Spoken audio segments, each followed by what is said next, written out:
Bismillahirrahmanirrahim. Assalamualaikum warahmatullahi wabarakatuh. Hari ini kita belajar tentang hadis tentang berlaku santun. Ini hadis yang pertama. Cara membaca hadisnya seperti ini. Haddatsana Qutaibah. Saya ulangi. Haddatsana Qutaibah bin Sa'id. Haddatsana Abul Ahwas an Abi Hasin an Abi Salih an Abi Hurairah qala Rasulullah sallallahu alaihi wasallam man kana yu'minu billahi wal yawmil akhir fala yu'zi jarah wa man kana yu'minu billahi wal yawmil akhir falyukrim dhaifah wa man kana yu'minu billahi wal yawmil akhir falyakul khairan aw liyasmut. Jadi hadis ini sebenarnya sangat mudah dihafal. Nah, hadisnya di awalnya sama. Di sini disebutkan 3 macam akhlak. Awalnya sama, man kana yu'minu billahi wal yaumil akhir. Sama. Nah, ini yang perlu dihafal. Fala yu'zi jarahu. Fala yu'zi jarah. Kalau di sini fal yukrim dhaifah. Yang terakhir falyakul khairan aw liyasmut. Nah, kalau seandainya susah menghafal nama sanadnya, cukup dihafal dari an Abi Hurairah.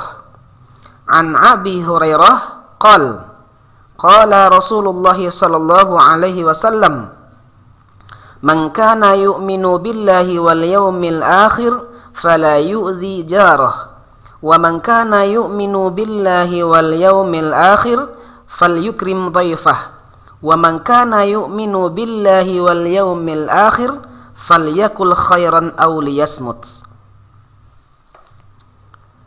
Untuk menerjemahkannya juga mudah. Nah, ini kata-katanya mudah sekali. Man kana yu'minu billahi wal yaumil akhir. Siapa yang beriman kepada Allah dan hari akhir,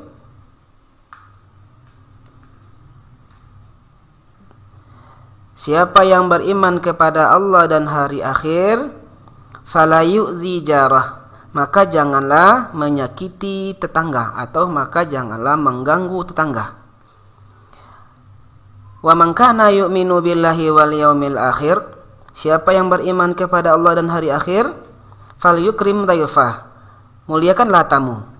Wa man kana yu'minu billahi wal yaumil akhir, siapa yang beriman kepada Allah dan hari akhir, falyakul khairan aw liyasmut, maka berkatalah yang baik atau diam. Nah, ini intisari hadisnya.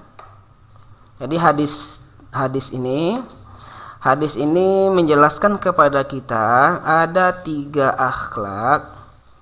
2 menyangkut kepada perbuatan, 1 menyangkut kepada ucapan.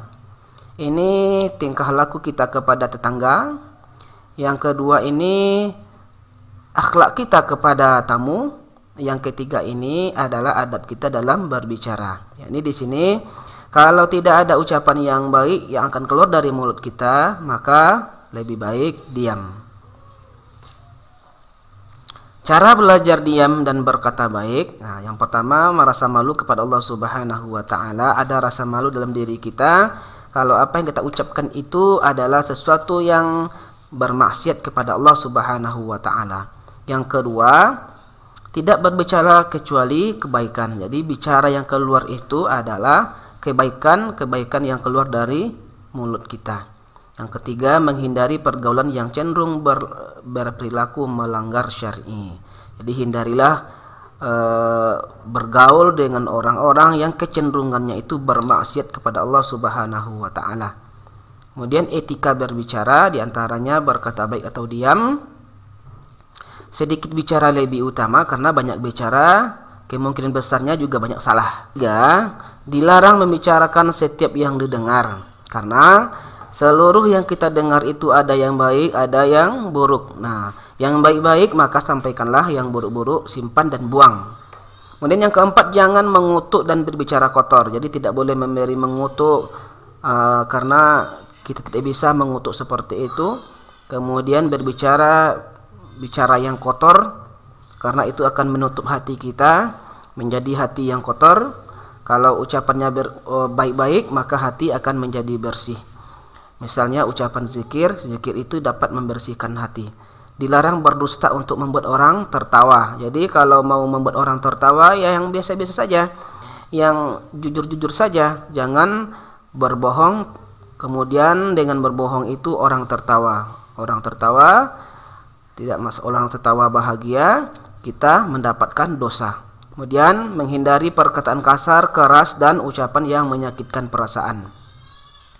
Inilah yang sering kita dengar dalam pergaulan, baik di sekolah atau dimanapun.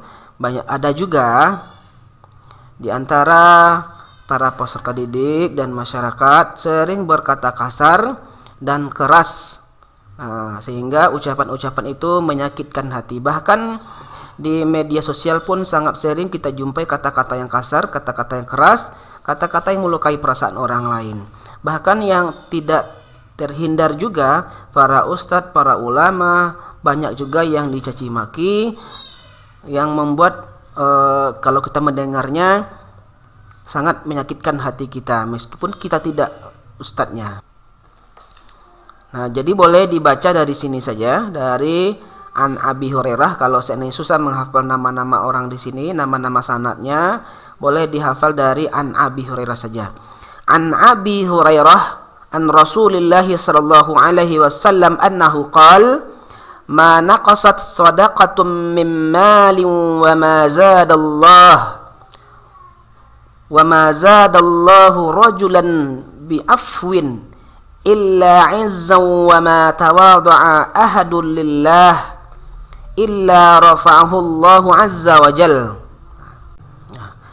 Kita terjemahkan hadisnya. Dari Abi Hurairah, dari Rasulullah sallallahu alaihi wasallam, bahwasanya Nabi sallallahu alaihi wasallam bersabda, ini mana qasat sadaqatun mim malin, tidaklah berkurang harta karena sedekah. Wa ma zadallahu rajulan bi afwin illa izzan, dan tidaklah Allah menambah kepada seorang laki-laki yang memberikan maaf kecuali kemuliaan. Wa ma tawadha'a ahadun lillahi illa rafa'ahu Allahu azza wa jalla. Dan seseorang yang bertawaduk kepada Allah subhanahu wa ta'ala, melainkan Allah akan mengangkat darjatnya. Melainkan Allah azza wa jalla akan mengangkat darjatnya. Jadi begitulah cara menerjemahkannya. Ada 3 potongan terjemahan bisa kita buat di sini. Pertama dari sini sampai ke sini, ini menjelaskan tentang harta, karena sedekah tidak berkurang harta tersebut. Ini mana qasat shadaqatun min malin, tidak akan berkurang harta karena sedekah. Wa ma zadallahu rajulan bi afwin illa izzan, dan tidak Allah itu akan menambah kepada seorang laki-laki yang memberikan maaf kecuali kemuliaan. Wa ma tawadha'a ahadun lillah illa rafa'ahu Allahu azza wa jal. Dan seseorang yang bertawaduk kepada Allah, melainkan Allah azza wa jalla akan mengangkat darjatnya. Jadi hadis ini menjelaskan kepada kita ada tentang anjuran untuk bersedekah. Yang kedua, anjuran untuk memberi maaf. Kalau kita adalah orang yang memberikan maaf, maka Allah akan berikan kemuliaan kepada kita. Yang ketiga adalah bertawadhu. Kalau kita bertawadhu, Allah akan mengangkat darjat kita. Begitulah pemahaman hadis ini. Jadi silakan dihafal dari sini, An Abi Hurairah. Demikian, assalamualaikum warahmatullahi wabarakatuh.